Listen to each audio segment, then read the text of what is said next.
1.3, 12 basic functions.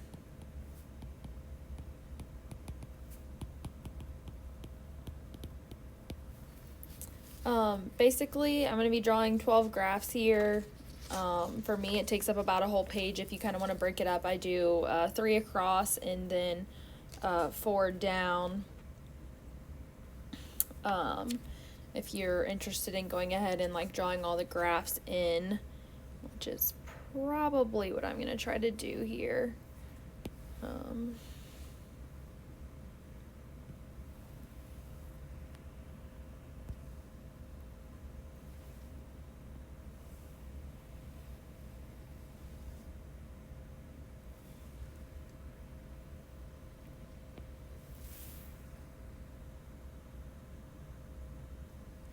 Alright, so I'm going to do the first 6 and then I'll move it and do the next set in a second. Alright, so I'm going to go ahead and draw my, actually, I need to leave a little bit of room at the bottom to actually write the function. I'm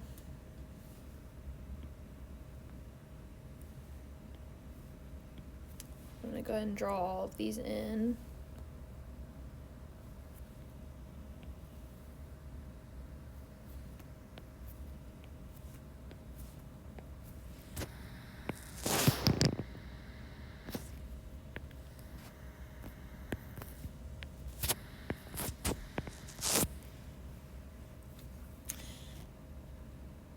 And this one over here is going to need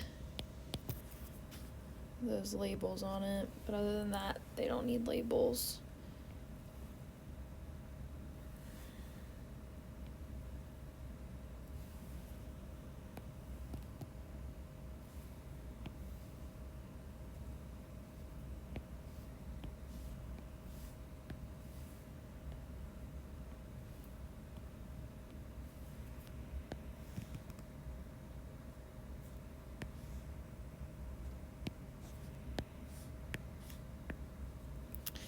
Alright, so I'm going to go ahead and do these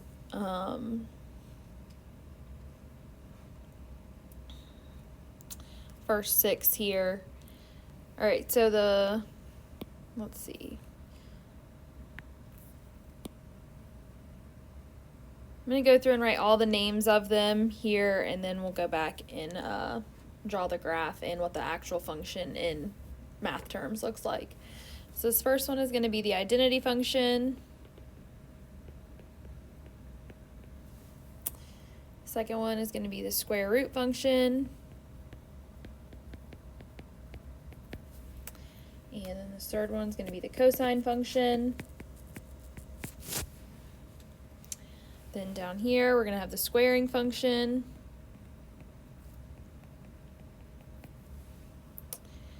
The exponential function.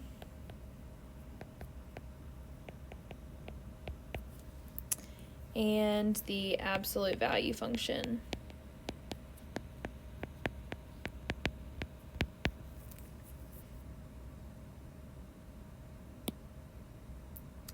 Alright, so this identity function is just going to look something like, oops, no, let me fix that.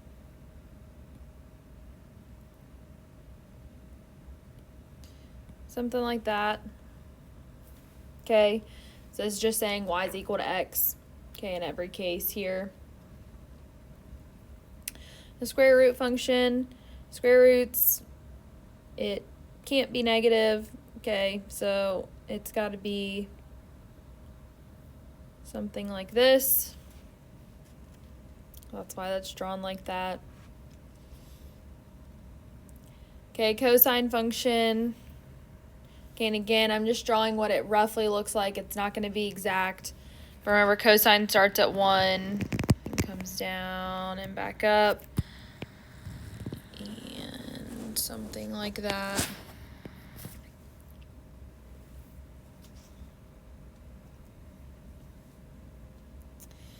All right, then the squaring function. Okay, squaring function is a parabola.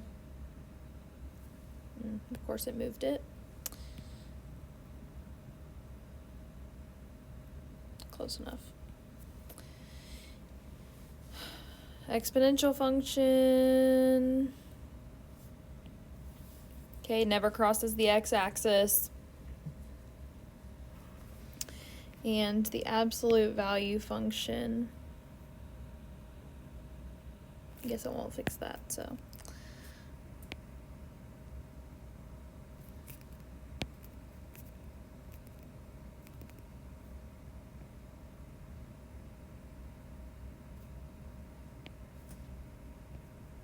Remember, the absolute value functions are a v.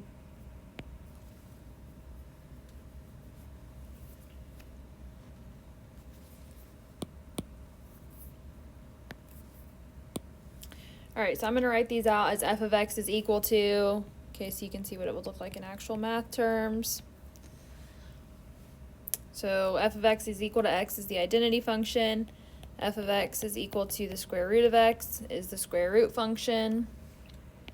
F of x is equal to the cosine of x is the cosine function.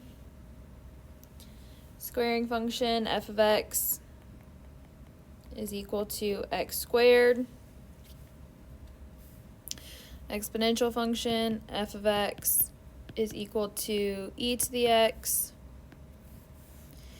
And the absolute value function, f of x, is equal to the absolute value of x.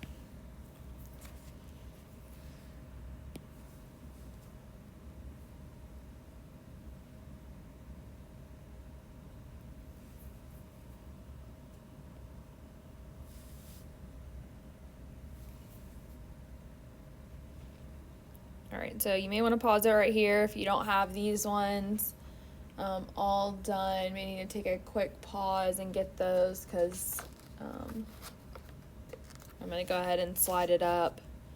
Actually, what I'll do here, I'll slide it up 1. And then that way, if you haven't gotten those ones down, you can get those ones real quick.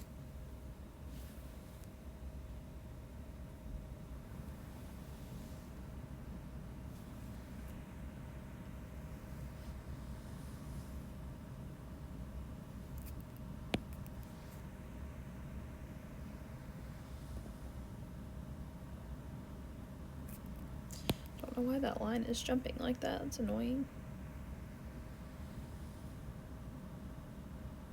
Close enough.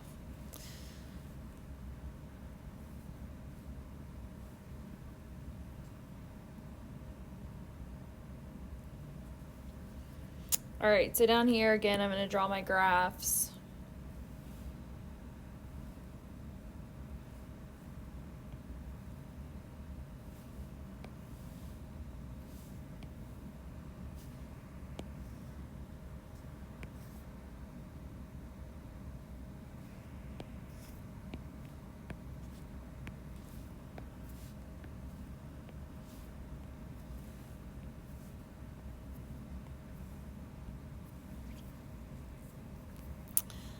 All right, so go through and write all their names, then all their graphs, and then all their mathematical ways that they're written.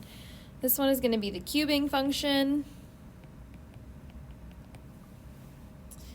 We're going to have the natural logarithmic function.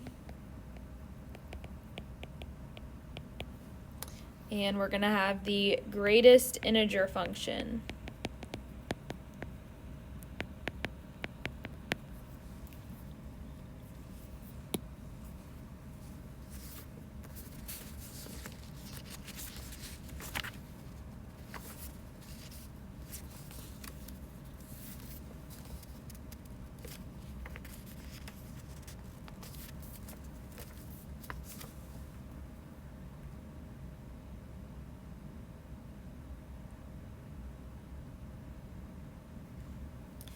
All right, so with this one,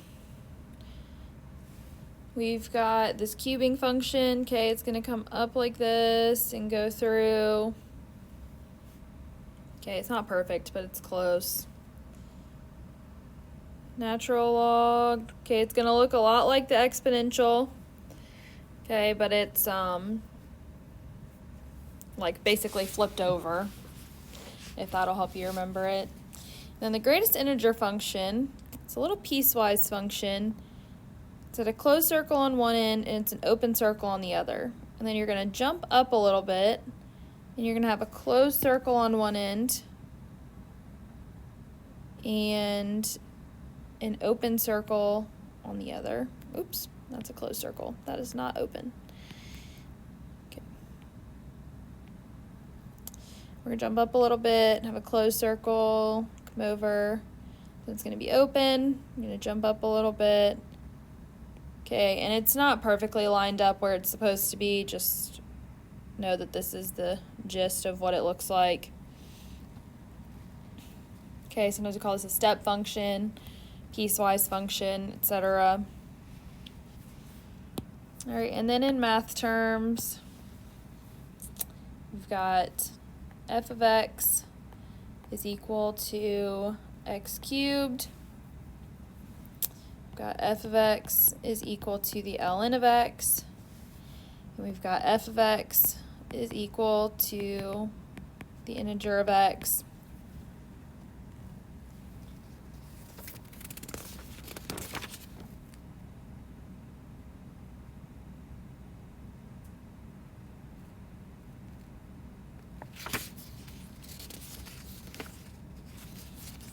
So again, if you haven't caught up yet, you may need to pause here, but I'm just going to slide up to this part and get these last ones in real quick.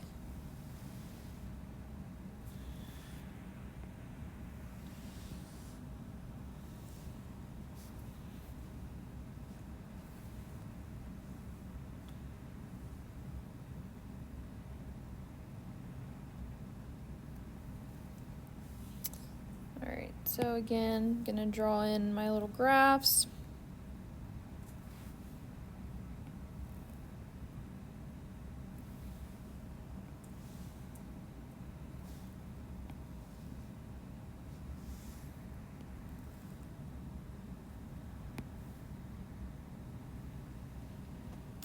Alright, and names first.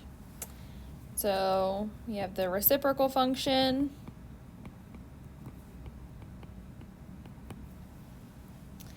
We have the sine function. And we have the logistic function.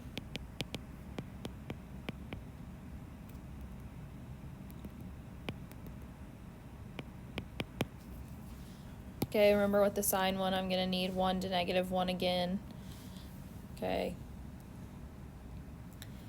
Alright, so for the reciprocal function, oh, I forgot to put my little arrows. Do that first.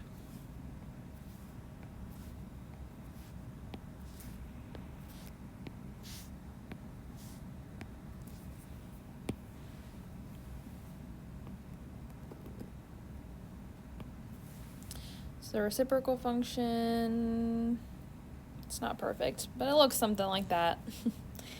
Okay, sine, remember it starts at 0 and goes up and down and back up. And looks something like that for sine. The logistic function has an asymptote. Okay, that means it's a line that it can't cross. So it's in this general area here. Again, it's not perfect, but it's in that area. And then what all of these look like in math terms. F of x is equal to 1 over x. F of x is equal to the sine of x. And f of x is equal to 1 over 1 plus e to the minus x. I was going to do some examples in this video, but I feel like it would be easier in the classroom to go over these so you can see me pointing a little better to the graphs that we're talking about and all of that. But know that you will have to know all of these functions Okay, you need to know what they look like. You need to know their math form for testing quizzes, so make sure you are aware of that.